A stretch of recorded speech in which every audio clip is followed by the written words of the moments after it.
नमस्कार दोस्तों, स्वागत है आपका एजुपेडो चैनल पर। और आज मैं आपके लेके आ गया हूँ क्लास 10th के मैथ का चैप्टर नंबर 10, जिसका नाम है सर्कल यानी वृत्त। दोस्तों वैसे तो चैप्टर जो है काफ़ी इंटरेस्टिंग है और बड़ा भी है। क्यों? क्योंकि आपको एनसीईआरटी से नहीं करा रहा है, एनसीईआरटी तो मैं सॉल्व करवा चुका हूँ। ठीक है, तो आज मैं आपको सपोर्ट मटेरियल करवाने वाला हूँ।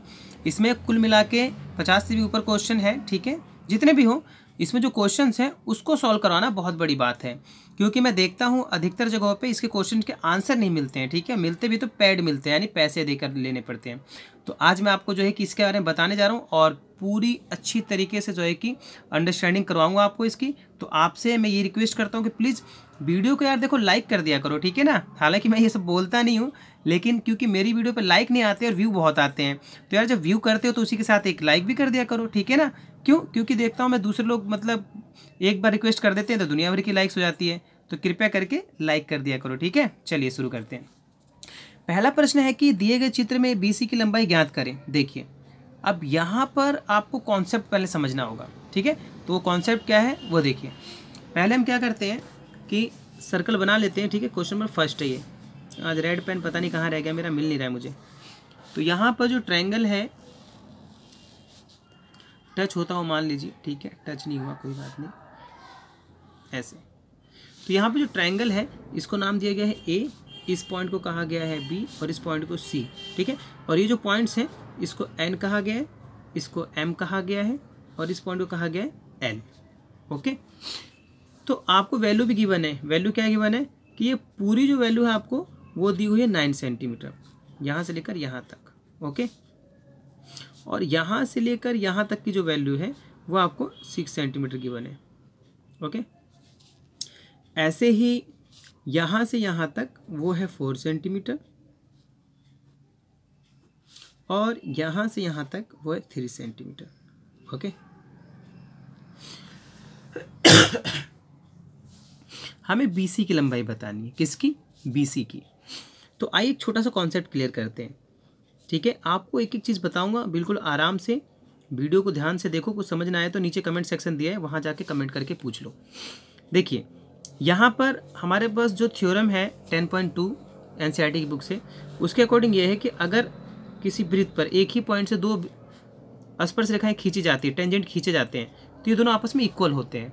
अब ऐसा होता है तो आप पहचान जाते हो, लेकिन अगर ये ही और पास आ जाए ऐसे, तो थोड़ा सोचते हो कि यार कहाँ है टेंजेंट, है ना, स्पर्श रेखाएं कहाँ है, इंग्लिश में टेंजेंट कहते हैं।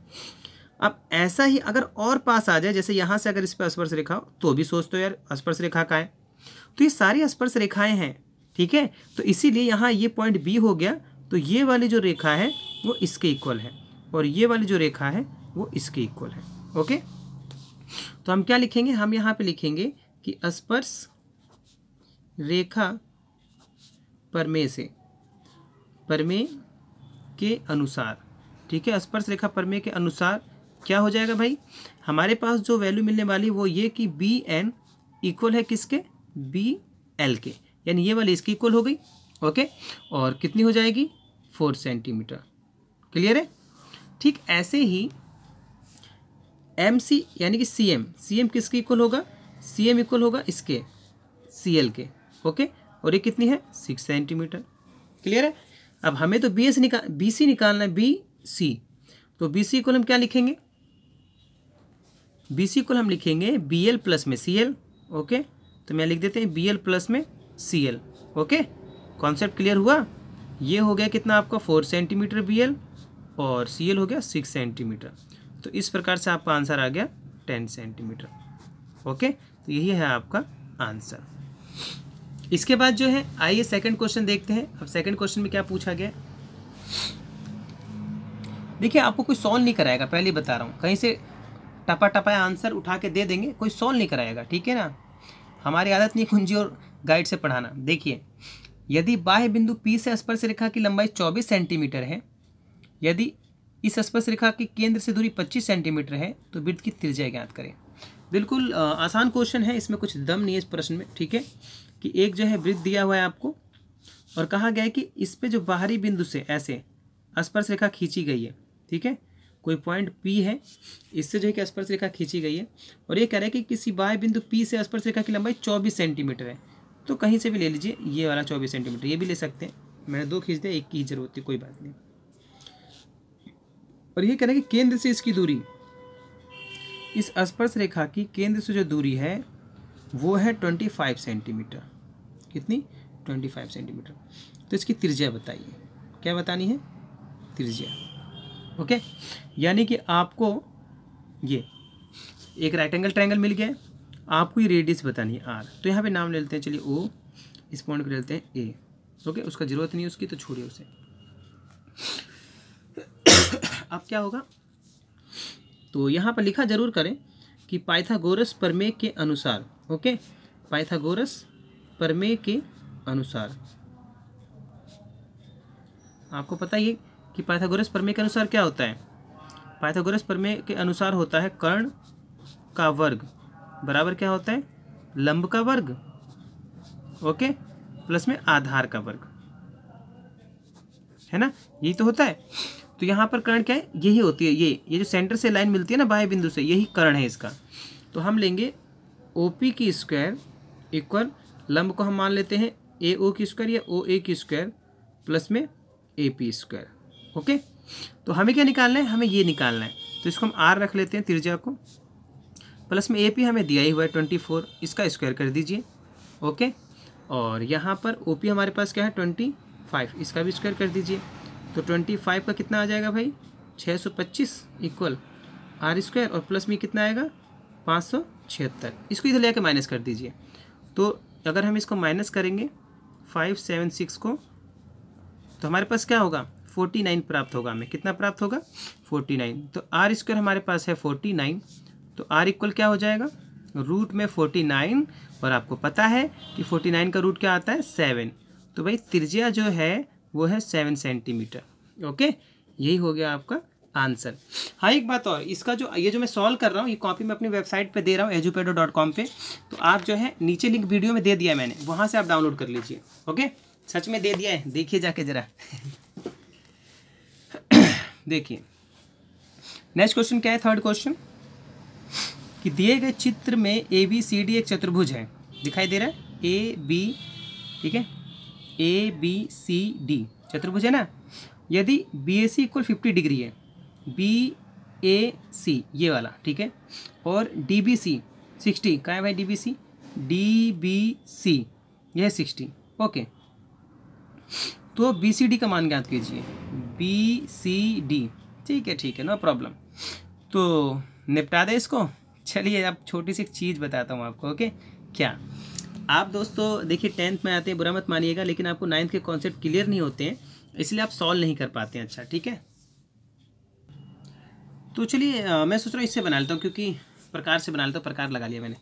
तो देखिए थर्ड क्वेश्चन में क्या है, मैं इसमें आपको ना 9th के कॉन्सेप्ट क्लियर कराऊंगा अभी पहले, ठीक है, क्योंकि मैंने बोला ना अभी कि आप आ तो जाते हैं 10th में, लेकिन 9th का जो कॉन्सेप्ट है 9th क्लास का वो क्लियर नहीं होता है, इससे काफ़ी प्रॉब्लम्स होती है। ठीक है, तो फटाफट जो है इसको बना लेते हैं।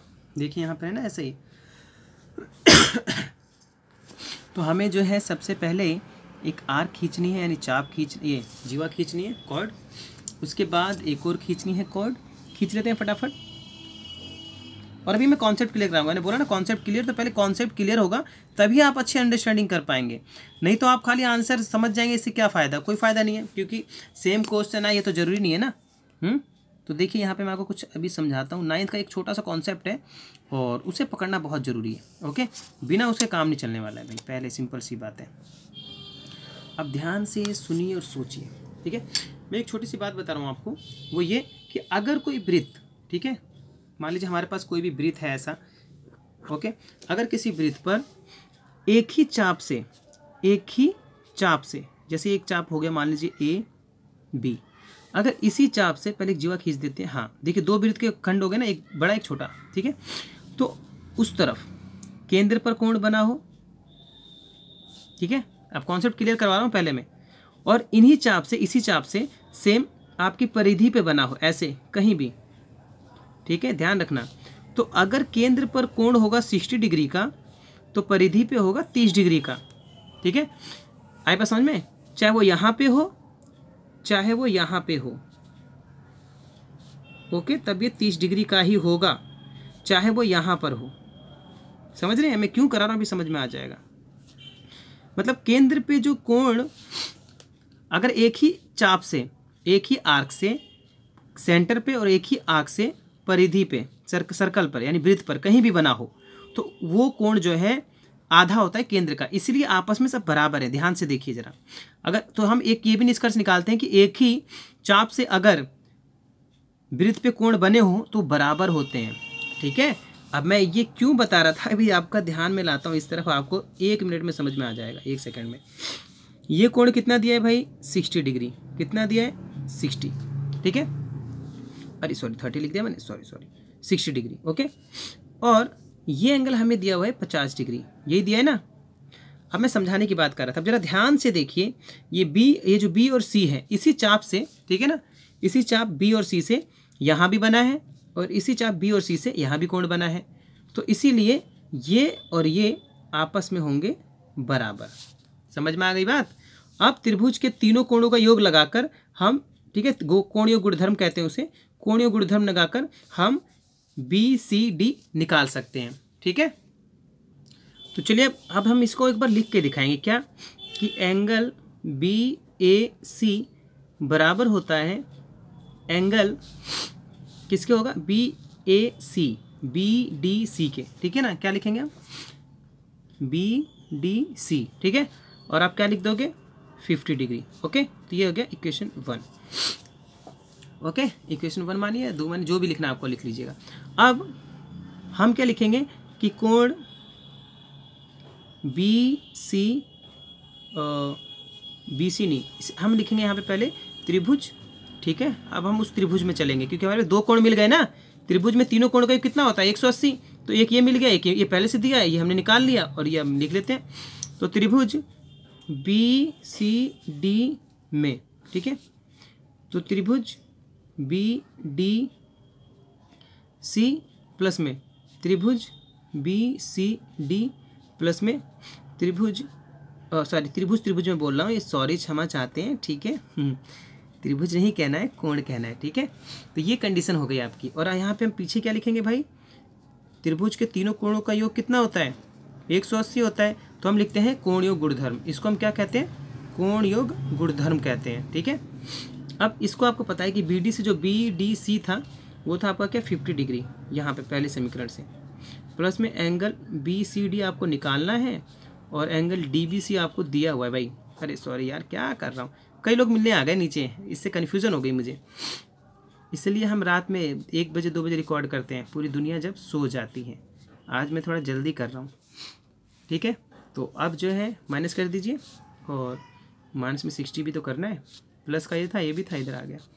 अब हमारे पास 110 में से -10 कर देते हैं, 180 में से, तो हमारे पास आ गया 70 डिग्री। तो इस प्रकार से आपने देखा कि हम कैसे निकालेंगे। तो ये कॉन्सेप्चुअल क्वेश्चन था। अब अगर 9th का कॉन्सेप्ट नहीं लगाएंगे तो नहीं निकलेगा आंसर, है ना। तो चलिए अब अगला देखते हैं, अगला प्रश्न देखते हैं। अब अगला प्रश्न क्या पूछा गया आपसे? कितना यहाँ पे? हाँ, बहुत जगह यानी, चलिए कोई बात नहीं। अगला प्रश्न जो चौथा प्रश्न है, क्या पूछा गया है कि दिए गए चित्र में ओ वृत्त का केंद्र है। जरा देखिए तो ध्यान से, ये कह रहा है कि दिए गए चित्र में ओ वृत्त का केंद्र है और पी क्यू एक जीवा है। देखिए पी से लेकर क्यू तक, ठीक है, और स्पर्श रेखा पी आर बिंदु पी पर 50 डिग्री का कोण पी क्यू के साथ बनाती है। ठीक है, देखिए ये 50 डिग्री कोण बन रहा है ना, किसके साथ? पी आर पी क्यू के साथ बना रही है, यानी कि Q P R angle 50 degree. ठीक है, पूरा ये, और पी ओ क्यू ज्ञात करें, पी ओ क्यू। अब आप ध्यान से देखेंगे तो आपको कुछ पता चलेगा। ये कह रहा है पी ओ क्यू ज्ञात करें, यानी कि पी ओ क्यू कैसे निकालेंगे? चलिए पहले डायग्राम बना लेता हूँ फटाफट। अभी लीजिए डायग्राम बन गया। अब आइए आपको जरा इसे एक्सप्लेन करता हूँ। देखिए हमारा टारगेट क्या है? पी ओ क्यू यानी ये निकालना। ठीक है, ये कैसे निकलेगा? ये तभी निकल सकता है कि जब मुझे ये वाला एंगल पता हो और ये वाला भी पता हो, है ना। अब भाई ये दोनों तो पता नहीं है, तो कोई कारण तो होगा। तो आपको पता होना चाहिए कि ये जो रेखा है पी ओ और ओ क्यू, तो यहाँ पे क्वेश्चन में 4 डाल देता हूँ और यहाँ पे मैं लिखूँगा कि जो पी ओ है वो ओ क्यू के बराबर है। क्यों है बराबर भाई? क्योंकि दोनों हैं त्रिज्या। क्या है ये? त्रिज्या। ठीक है, क्या है? त्रिज्याएँ हैं। ठीक है, त्रिज्या है ना वृत्त की, इसलिए दोनों बराबर होंगे। और जब दोनों बराबर हैं तो ये समद्विबाहु त्रिभुज हो गया, आइसोसेल्स ट्रायंगल हो गया। तो इसलिए हम क्या करेंगे कि जो एंगल है, अगर मैं इसे कहता हूँ x, तो इसे भी x कहूँगा। क्यों? क्योंकि भाई आपको पता होना चाहिए कि जब दो भुजाएं आमने सामने की बराबर होती है ना, ये भुजा इसके बराबर होती है, ठीक है, तो ये एंगल भी इसके बराबर होगा। तो ये x है तो ये भी x हो जाएगा, ठीक है। तो एंगल OPQ इक्वल क्या हो जाएगा? OPQ इक्वल क्या हो जाएगा? OQP। ओके, और क्या लिखोगे आप? हमने लेट कर लिया x, यहाँ ब्रैकेट में हम लिख सकते हो माना, ठीक है, x मान लिया इसे। अब देखिए ये एंगल बड़े आराम से निकल जाएगा। पूछे कैसे? अब देखिए कैसे। आपको पता है कि जो OP है, केंद्र से कोई भी रेखा गुजरती है ना, तो स्पर्श रेखा पे लंब होती है, ठीक है। तो OP आप यहाँ पे लिखोगे परपेंडिकुलर टू PR, यानी कि OP PR पर लंब है। अतः हम क्या लिख सकते हैं कि एंगल OPR, ठीक है, और प्लस में हाँ इक्वल क्या होगा? 90 डिग्री, ठीक है। अब आप यहाँ देखें भाई 90 डिग्री तो होगा ही ना, OPR 90 डिग्री पूरा। तो आप खुद देखिए यहाँ पे जो एंगल OPR है वो किस किस से मिलकर बना है? देखिए ज़रा ध्यान से देखिए, एक ये OPQ ये वाला एंगल और QPR ये वाला 50, तो दोनों को हमने 90 के इक्वल रख दिया। तो x इक्वल क्या आ जाएगा? 90 में से ये 50 आप माइनस कर दीजिए, तो आपके पास आ गया 40 डिग्री। यही है आपका आंसर। समझ में आई बात? तो ऐसे कॉन्सेप्ट क्लियर होता है। ओके, तो ये था फोर्थ क्वेश्चन। आइए अब क्वेश्चन नंबर 5 लेते हैं, और क्वेश्चन नंबर 5 के साथ जो है आपको एक्सप्लेनेशन देता हूँ। देखिए क्वेश्चन 5 में अब क्या पूछा गया है। यदि दो स्पर्श रेखाएं 3 सेंटीमीटर त्रिज्या वाले वृत्त पर इस प्रकार बनाई गई हैं कि उनके बीच का कोण 60 डिग्री का हो, तो स्पर्श रेखाओं की लंबाई ज्ञात कीजिए। कह रहा है कि यदि दो स्पर्श रेखाएं 3 सेंटीमीटर त्रिज्या वाले वृत्त पर इस प्रकार बनाई गई हों कि उनके बीच का कोण 60 डिग्री हो। अच्छा, तो आपको क्या करना है सॉरी, फटाफट हम क्या करेंगे, एक जो है वृत्त बना लेंगे, ठीक है। 3 सेंटीमीटर दिया हुआ है, तो इसमें ना आपको ये नहीं कि 3 सेंटीमीटर लगे आप खींचने लाइन से त्रिज्या, ऐसा कुछ नहीं है, खींचिए फटाफट। अब ये कह रहे हैं कि दो स्पर्श रेखाएं दी हुई हैं, तो भाई अब दो स्पर्श रेखाएं बना लीजिए कहीं भी। मान लीजिए मैंने एक ऐसे खींच ली, टाइम वेस्ट ना हो इसलिए मैं पहले ही खींच लेता हूँ, फिर ये वीडियो रिकॉर्ड करता हूँ यहाँ पे। कोई नहीं, खींच लेते लाइव, क्या प्रॉब्लम है, 1 मिनट लगने ज़्यादा से ज़्यादा। तो ऐसे ना दो स्पर्श रेखाएं दे दी, ठीक है। अब ये कह रहा है कि जो वृत्त की त्रिज्या है वो कितनी बता रहा है, ये वो बता रहा है आपसे 3 सेंटीमीटर की, ठीक है। तो भाई 3 सेंटीमीटर हो गई वृत्त की त्रिज्या, और स्पर्श रेखा की लंबाई बतानी है हमको, जबकि इन दोनों के बीच का जो कोण दिया हुआ है वो 60 डिग्री दिया हुआ है। कितना दिया हुआ है? 60 डिग्री। तो हम क्या करेंगे, हाँ आपको देखो मैं बता रहा हूँ, बहुत ही आसान होती है मैथ, बस अगर हमारा कॉन्सेप्ट क्लियर है तभी आसान लगेगी। कॉन्सेप्ट क्लियर नहीं है, या फिर देखिए अब मुझे नहीं पता भाई मुझे कितना आता है, लेकिन जितना भी आता है मैं कोशिश करता हूँ कि आपको उसका 100% दे पाऊँ, ठीक है। क्लियर है ये? अब देखिए मेरा टारगेट है ये निकालना, ये वाली साइड। अब मैं यहाँ नाम देता हूँ, इसको मान लीजिए P कह देता हूँ, इसको A कह देता हूँ, इसको B कह देता हूँ। तो ये टारगेट है, तो कैसे निकलेगा? अब देखिए ये दिया हुआ है, ये दिया हुआ है, ये दिया हुआ है ना। तो पूरा कोण अगर 60 है तो ये कितना होगा?